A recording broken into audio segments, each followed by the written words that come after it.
Gordon Ramsay, because I mentioned this earlier on.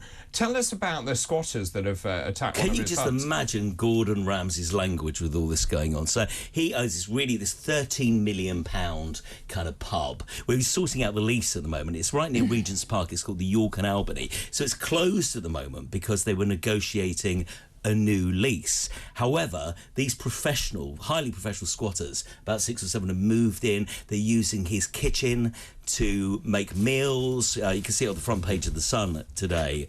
And he can't get them out. And apparently it's a nightmare. They've completely wrecked the inside of the pub, and it's kind of a legal loophole as to whether they can get them out or not. And you'll see pictures, I think it's page 5 today in The Sun, my goodness, predicting some of the language. This place has kind of been... They've barricaded the doors, glued the locks shut, they've crashed on the leather sofas, turned the bar into a tip.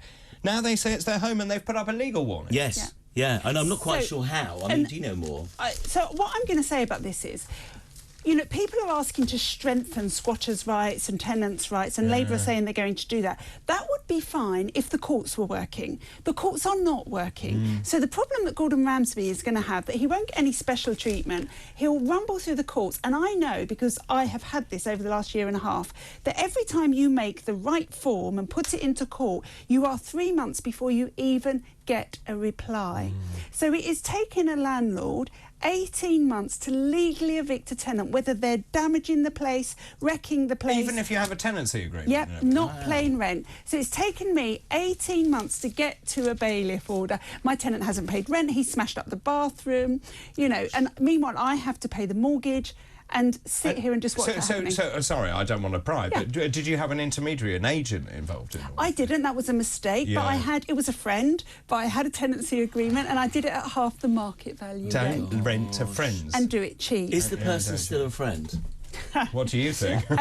But the point is, it would be fine if the courts worked. And this is the problem that Gordon Ramsay's having. He's got powerless. 6 of them, apparently, so, 6 professional squatters. They used his own kitchen appliances to barricade themselves in, glued shut the locks. So what's he...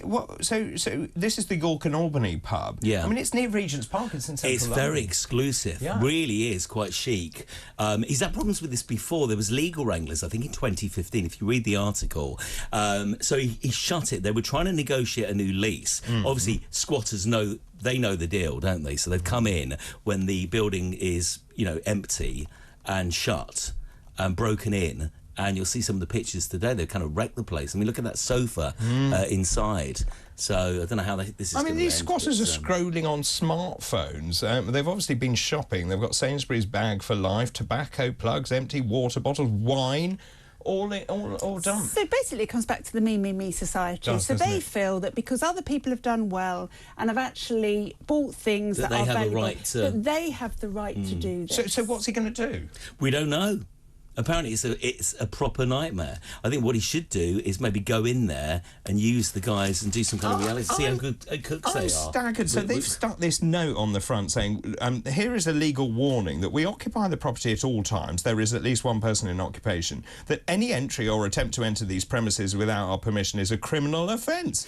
And any one of us who's in physical possession is opposed to such entry without our permission. If you attempt to enter by violence or threatening violence, we will prosecute you. Yeah. What? Oh, the irony. Exactly. You may receive a sentence of up to 6 months imprisonment and a fine of up to £5,000. It's ridiculous. I don't think they read that. I think they just kind of went straight in and made themselves at home. But yes, it is ridiculous. I mean, honestly, I actually feel sorry for him. It's really not. It's really bad situation.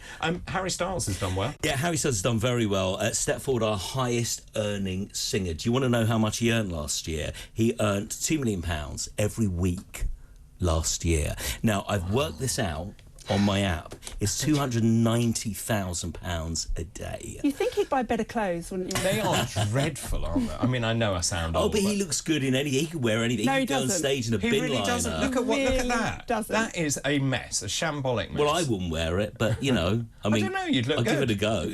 He looks like that comedian entertainer guy, the short one who used to wear the cap as well that matched those. Ronnie Corbett? No. Kids one. It'll come to me in a minute. OK. So, no? Just an old one or a new one? Timmy Mallet. Yes. Timmy oh, good, Mallet. I got that. Oh, yeah, I know Timmy. Well, by the actually. way, Timmy Mallet is on Virgin Radio 80s Plus this morning at 10 o'clock. There What you a go. plug. Oh, what a great 10 o'clock. segue. Come What a on. segue. This is why I'm paid The big bucks. what I'm paid. Harry Styles then £71 million on concert tickets. So if you're a star, it's really interesting. If you are a star, this is what Taylor Swift is proving. You have to go out there. You have to perform. The money is now. It's not in the kind of streaming. The money is in the performance. So like £30 million just on the merchandise from sort of like the T-shirts and the Harry Styles bags. So what is it stadiums. about Harry Styles that sets him apart? How has he become this great sort of icon? What is it in your view? I think he's a terrific performer. I think, especially for people in this country, we feel like we've grown with him from his days, on TV, on the X Factor with One Direction and what have you. And he's really the music. The last album is incredible. I love Harry's House. I love every single track on there, and they're all different, and they're all kind of forward-facing tracks. He's got brilliant producers. Some people say in years to come he will be the Mick Jagger of the current generation. He will grow and grow and grow. Interesting. Yeah. Now, we spoke about Back to Black. I think did it start yesterday? Premiered It did. yesterday? Yesterday was the first now, day. you, because you've got lots of friends, you went on your own to see. You went on your own to have a look at it.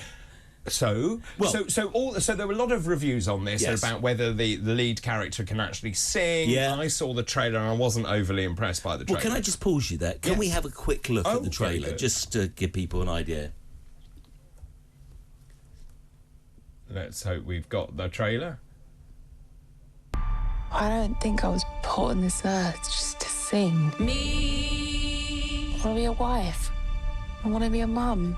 In my head high. Probably run off with someone famous anyway. You're my heartbeat, you're my soul. I love you. And my tears dry. I don't bang out 10 hits by lunch. I need to live my songs. So that's what I'm going to go and do. So, I saw that and I was like, not really. I don't know. I quite like the look of that. Actually, it made me feel that she was a human being. She wanted to be a mum. I don't know. Made me go cold. I can't remember the last time a movie has had so many different reviews. So Chris Evans saw it this week, and he says, "Steve, it's a 9 out of 10." But he was really raving about it. Right. The Mail gave it a 1-star review, and it's really interesting. And my friend David went to see it last night, and he said it's dreadful. He said if you want to watch anything about Amy, you should watch the documentary Amy, which came out a few years ago. And my argument is, we know that. We've seen that. We know how desperately sad and how shocking some of the moments were in the end of her life. This is a movie that looks at her family, her performances. I mean, Marissa, who plays Amy Winehouse, is incredible. Bearing in mind, you're hearing her singing the Amy Winehouse I've had all these songs. reviews saying that she can't sing and she didn't sound like her. Well, I have to disagree. I think the Grammys the recreation of what happened was incredible. The highlight for me, they recreated her 2008 Glastonbury performance, and it really is, you really feel like you're there when her life's kind of spiralling out of control. What I would say is I think this movie is meant for an American audience. We know too much. We remember the headlines day after day. We remember waking up in the sun and watching her life unravel. I think, an American audience will just about remember her, remember that night she won the 5 Grammys, remember the performance, Camden Town is burning down, all that kind of stuff. My one problem with the movie is Blake. I think they've been too kind with him. He also looks like Dermot O'Leary, stroke James Dean. You wrote he that never on looked. Facebook He last never night. looked like that. I mean, he's very like glossy, kind of like Hollywood, but it makes London look amazing. Does it? It makes. I'm all in favour It's kind of a love affair of Camden and the pub she went to, and Ronnie Scott's performing there. There's scenes in Soho late at night. Really does look very special. So I've read a lot of reviews also saying exactly what you said. It's been tailored for an American audience, a global audience, and so therefore, where you and I might be more critical of, say, the accent, for example, the global audience might not know. Do you remember walking past that crematorium when you had to march to my house and said it was £1 million? million miles. It was a million miles. That's the crematorium. Do you know, I've never been so hot. I got off the tube and I walked to her house. I had to stop halfway. It was absolutely mild. She said it was only 5 minutes. I think this is a barbecue that I wasn't invited to. That's right. That's the one. Yes, that's the one. Day. She's having another one that you're not invited to. Okay. Well, I'm busy. But honestly, go and see it. You haven't asked my review, my number out of 10. I would say 8.5 out of 10. Okay, I really did enjoy it. It's very much like Bohemian Rhapsody and the treatment that they gave Queen. You know, it's very kind of glossy.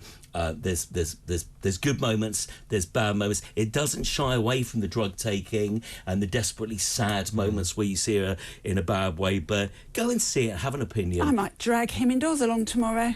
Oh, does he have a say in this? No. Okay, fine. Okay, fine. Are you seriously having another barbecue?